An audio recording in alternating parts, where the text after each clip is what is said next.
Yo guys, back again with me, Koko Driver.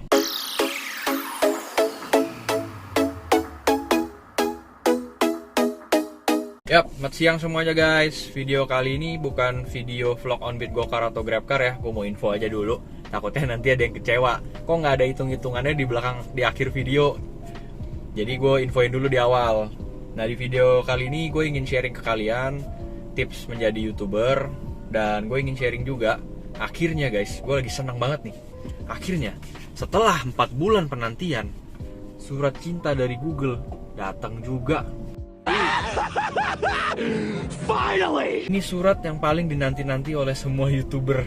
Apa surat ini dinanti-nanti banget guys? Karena surat ini berisi PIN Google AdSense yang harus kalian input di akun Google AdSense kalian jika kalian ingin mencairkan dana atau balance di Google AdSense kalian.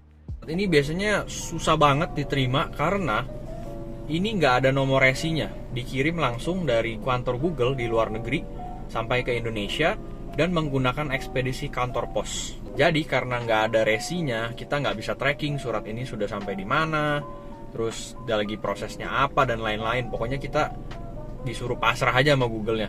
Sekali kita request PIN, cepret, udah dari saat kita request sampai ke depannya kita hanya bisa H2C, harap-harap cemas gitu guys. Jadi kita nggak tahu surat ini tuh pas dikirim tuh tanggal berapa, terus tanggal sekian udah sampai mana, terus udah sampai kantor pos di Indonesia tuh tanggal berapa, kita nggak tahu sama sekali dah. Sampainya itu bisa bervariasi, ada yang setelah request 2-3 minggu kemudian udah bisa dapet, ada yang 1 bulan nggak bisa, belum dapet juga. Ada kayak gue guys, sampai 4 bulan akhirnya baru dapat juga. Gue sampai itu di bulan kedua, bulan ketiga semenjak gue request, itu gue bolak-balik kantor pos. Yang ada tuh sebulan seminggu sekali gue balik kantor pos. Gue nanya, "Pak, surat dari Google ke alamat ini ada nggak? Atas nama ini ada nggak?" Dan hasilnya selalu nihil. Belum nyampe, belum ada, belum nyampe, belum ada. Akhirnya gue pasrah. Setelah pasrah itu, gue mencoba mengulik, apakah iya kita verifikasi alamat cuman bener-bener bergantung dari surat ini doang. Ternyata enggak. Setelah gue ngulik-ngulik, ternyata tidak guys. Ada cara alternatif kalau surat ini nggak nyampe-nyampe di tangan kalian. Caranya adalah kalian harus request send ini nih, surat ini sampai 4 kali dulu. Setelah request yang keempat, kalian tunggu 1-2 hari setelah kalian pencet send pin tuh, send request pin. Setelah kalian menunggu 1-2 hari, kalian bisa langsung mengunjungi link ini nih. Kalian masuk ke link tersebut, kalian akan disuruh isi data pribadi seperti nama, alamat email, dan ID AdSense Anda. ID AdSense itu kalian bisa temukan di akun Google AdSense ya. Kalian buka aja Google AdSense kalian, terus carilah di informasi akun, dan ID AdSense kalian itu yang selalu berawalan PUB strip berapa gitu nomornya. Setelah 3 kolom itu kalian isi, kalian tinggal upload KTP. Setelah kalian upload KTP, kalian tinggal pencet kirim. Setelah kalian melengkapi data-data itu, upload KTP dan kirim, kalian tinggal tunggu sekitar 1-2 hari lah ya. Tapi kemarin sih gue sekitar berapa ya, setengah jaman udah langsung dapat email dari Google kalau verifikasinya telah berhasil dan Google AdSense gue langsung bisa dicairkan. Ya gitu ya tipsnya verifikasi KTP untuk Google AdSense. Kesimpulannya, kalian harus request PIN ini, surat ini sampai yang keempat. Setelah request yang keempat, kalian baru bisa masuk ke link yang tadi. Nah, berhubung lagi bahas seputar YouTube, gue ingin sharing-sharing sedikit aja menjadi konten kreator di YouTube. Ingin sharing tipsnya aja guys. Tapi gue ingin memberikan disclaimer dulu ya, gue adalah YouTuber baru, istilahnya newbie atau beginner lah. Gue baru sekitar 8 bulanan di dunia konten kreator YouTube. Maka dari itu, jika ada informasi gue yang salah, mohon dikoreksi. Jika ada yang kurang, mohon ditambahkan. Dan jika benar semua, tolong dibantu share guys. Oke. Gue bikin video ini juga karena banyak yang tanya ya, supaya cepat 1000 subscriber gimana dan lain-lain. Kira gue ada kesempatan dan ada waktu, gue ingin sharing tips untuk cepat mencapai 1000 subscriber. Tips nomor 1, tentukan target audiens kalian. Kalau menurut gue di YouTube ini kalian bisa tentukan 2 target audiens. 1, audiens yang general atau publik atau awam. 1, itu audiens yang niche. Niche market itu biasanya kita sebut dengan segmented ya, lebih mengerucut gitu. Nah, kalau kalian ingin cepat mencapai 1000 subscribers, itu menurut gue kalian pilihlah yang public atau market yang awam. Karena biasa kan orang-orang awam nih lebih kepo guys. Misalkan kalian ini sharing-sharing penghasilan menjadi driver online, maka akan lebih menarik orang-orang awam yang bahkan tidak seprofesi atau tidak berprofesi sebagai driver online itu menjadi tertarik juga menonton konten kalian. Berapa sih ini sebenarnya kalau jadi driver online penghasilannya? Dan begitu kalian akan mengattract atau menarik orang-orang awam, kan lebih rame ya berarti. Dengan begitu harapannya kalian akan lebih cepat mendapatkan viewers atau lebih cepat mencapai 1000 subscribers. Kalau kalian niche market ini kan lebih sempit ya. Kalau kalian kontennya itu misalkan kayak gue nih di bidang driver online, kontennya itu sharing-sharing seputar driver online. Misalkan bagaimana cara terapi akun, bagaimana cara sortir orderan dan lain-lain. Kalau seperti itu kan berarti viewers kalian akan lebih segmented, akan lebih kecil lagi guys. Kalian akan mengattract orang-orang yang memang seprofesi, yang baru tertarik untuk menonton konten kalian. Orang-orang awam kan pasti kan begitu lihat pun, terapi akun itu apa ya maksudnya ya? Sortir orderan apa nih maksudnya? Nggak tau lah, gue kan bukan taksi online. Nah dengan begitu kalian akan menarik lebih sedikit subscribers atau viewers. Tapi tentunya nggak ada gading yang tak retak ya. Kalau kalian mengarah ke public audience atau audience yang umum, itu biasanya nilai CPM, cost per mile dari YouTube-nya, akan lebih kecil dibanding kalian membahas topik-topik yang niche, yang segmented. Karena kan mungkin YouTube menghargai kita udah mau sharing skill ya, kita punya value gitu loh, kita punya isi di setiap video, kita punya daging, makanya akan dihargai lebih oleh YouTube dibanding kita hanya sharing-sharing yang standar gitu, yang datar-datar aja guys. Tips nomor 2 dari gue ya guys, dengan tadi kalian sudah menentukan target audience kalian, kalian tentukan judulnya yang sesuai. Misalkan contohnya kayak gini, kalian sudah menentukan, gue pokoknya mau mengattract orang-orang awam aja lah yang kepo-kepo seputar taksi online penghasilannya berapa. Nah, kita ambil kasus kalian mau sortir orderan. Jika kalian target audiensnya itu orang awam, orang publik, kalian kalau kasih judul sortir orderan dapat berapa, itu biasanya kan orang awam kan bingung ya. Sortir orderan apaan, apanya yang disortir gitu. Nah, makanya judulnya harus dirubah. Kalau gue biasanya kalau lagi nyortir, gue bilangnya biasanya kan nyortir itu identik dengan santai ya. Pokoknya kita nyantai, argo cocok baru kita ambil, istilahnya kan kayak gitu. Makanya judul gue selalu berapa penghasilan driver online atau taksi online jika kita kerja santai. Nah dengan begitu kan kita lebih mengattract orang-orang awam. Ini taksi online sok-sokan nyantai nih. Iya boleh juga nih, dapat berapa nih dia kalau nyantai. Nah kalau kalian masuknya atau menargetkan audiensnya itu niche atau segmented, kalian baru bisa memakai judul yang nyortir dengan topik yang sama ya. Tadi kan kalau publik, berapa penghasilan taksi online jika kerja santai.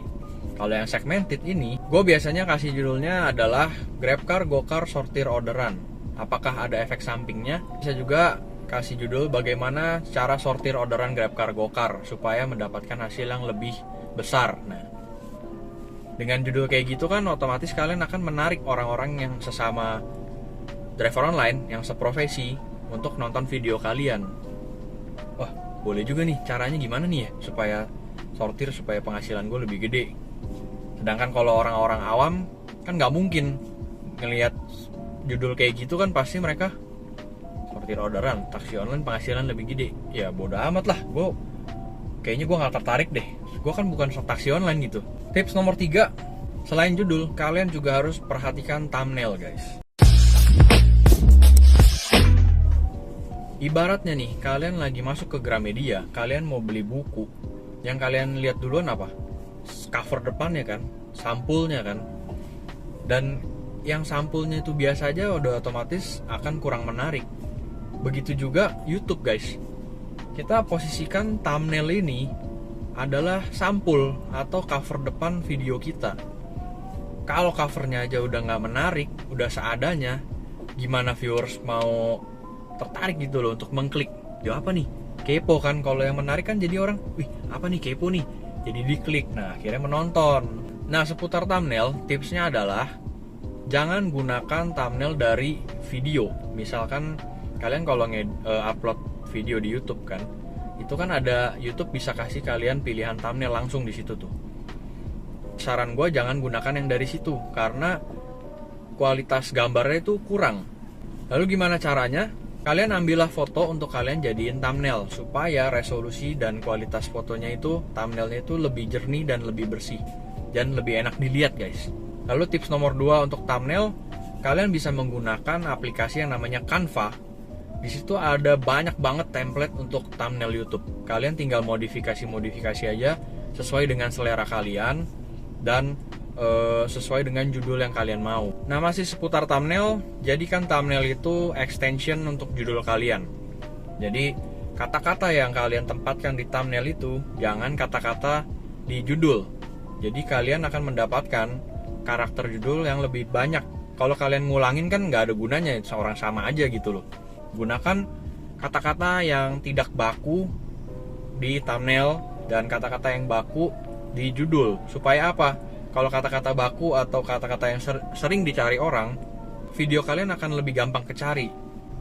Nah kalau kalian ingin membuat judul yang tidak baku ya, kalian tempatkan kata-katanya tuh di thumbnail. Kita ambil contoh kayak tadi ya, judulnya berapa penghasilan driver online kalau kerja santai. Kalian bisa tambahkan di thumbnail pemanis-pemanisnya supaya orang akan lebih tertarik untuk mengklik video kalian. Seperti gini, mungkin kalian bisa tambahkan, gue jadi driver online, pilih-pilih orderan malah dapet 1 juta per hari. Dan kayak gitu kan orang jadi penasaran gitu, oh buset nih orang jadi driver online bisa tembus 1 juta per hari, gimana nih kisahnya. Akhirnya video kalian diklik. Yap, tips berikutnya adalah angle video. Perhatikan angle pengambilan video kalian guys. Ini kejadian yang sering banget gue lihat orang lain tuh, menurut gue agak salah ya. Menurut gue, jangan take video tuh miring. Kalian take video itu harus lurus dan simetris guys. Jadi orang yang audiens kalian atau viewers kalian itu pada saat ngeliat video hasilnya itu nggak pusing. Nah ini kita ambil contoh kayak gini ya. Kalau kalian mau ngambil footage sedang menyetir, kalian ambil videonya tuh lurus gitu guys, sesuai dengan mata kalian melihat level gitu. Kalau yang sering gue lihat nih, ada beberapa orang bikin video nih, kalau mau ngambil video atau footage yang lagi nyetir, ini kadang-kadang suka begini nih, nyetir terus videonya dongak ke atas. Kalau nggak dongak ke atas, agak turun ke bawah, jadi cuman ngeliatin dashboardnya doang. Atau kadang-kadang ada juga yang miring ke sono atau ke sono gitu loh. Itu kurang disarankan ya, jangan ngambil video miring-miring. Ambillah angle video yang lurus dan eye level dan simetris. Jadi subjeknya itu yang kalian mau kasih lihat itu di tengah. Lalu pada saat vlogging kayak gini, ambillah angle video yang ganti-ganti. Misalkan kalian mau ngomong kayak gini nih, oke guys, gue lagi mau online di daerah BSD ya, plek, kalian cut langsung. Nah kayaknya hari ini gue lagi pengen nyortir orderan ya guys, bla bla bla dan lain-lain. Fungsinya apa? Kalau menurut gue, kalian gonta-ganti angle gitu fungsinya supaya viewers kalian itu nggak bosen. Kalau kalian stuck di satu angle aja gini ya, itu kan lama-lama kita cenderung tuh bosen jadinya. Kalau angle-nya berubah, otomatis yang nonton tuh akan berubah nih gitu. Jadi secara nggak langsung dia akan lebih betah untuk nonton video kalian. Masih seputar angle video guys, perhatikan stabilitas video kalian. Kalau kalian ingin misalkan take video, take footage lagi jalan ya, kalian tuh megang handphone itu jangan gini nih. Ini udah otomatis, biasanya kalian kalau pas lagi jalan ini ikut goyang-goyang tangannya. Kalau gue biasanya kalau lagi jalan, gue pegangnya gini. Nah, dan usahakan sestabil mungkin geraknya. Supaya apa? Video kalian bisa lebih enak dilihat karena pandangannya tuh stabil, lurus. Kalau kalian begini terus ngambil jalan terus goyang-goyang gak ditahan gitu, udah otomatis video kalian kan shaky ya. Dan viewers kalian tuh bakalan matanya tuh capek. Karena matanya capek, jadi ya mereka ogah untuk nontonnya. Berikutnya kalau untuk angle video ya, tips dari gue juga, Jika kalian ingin menunjukkan sesuatu hal ya, sesuatu subjek, kalian bantulah dengan tangan gini nih. Kalian point dengan tangan. Misalkan kayak gini, kita bahas daun di depan ya. Wah guys, ini daunnya kok beda sendiri ya? Warnanya terang banget guys yang ini nih. Hijaunya yang lain gelap, kok ini bisa terang sendiri ya? Nah, kalian bantulah dengan tangan kalian. Jadi dengan begitu, viewersnya akan lebih mengerti, oh ini nih yang lagi dimaksud gitu loh. Subjek inilah yang lagi dimaksud. Lalu tips terakhir ya, kalau untuk angle video, kalian bisa aktifkan garis bantu atau grid. Nah nih, setiap aplikasi kamera ya, setiap gue pakai, pasti gue pakein grid. Supaya apa? Kalian bisa tahu mana senternya. Tips nomor 5 guys, perhatikan kualitas video kalian. Selalu take video tuh di minimum itu, resolusinya di 1080p.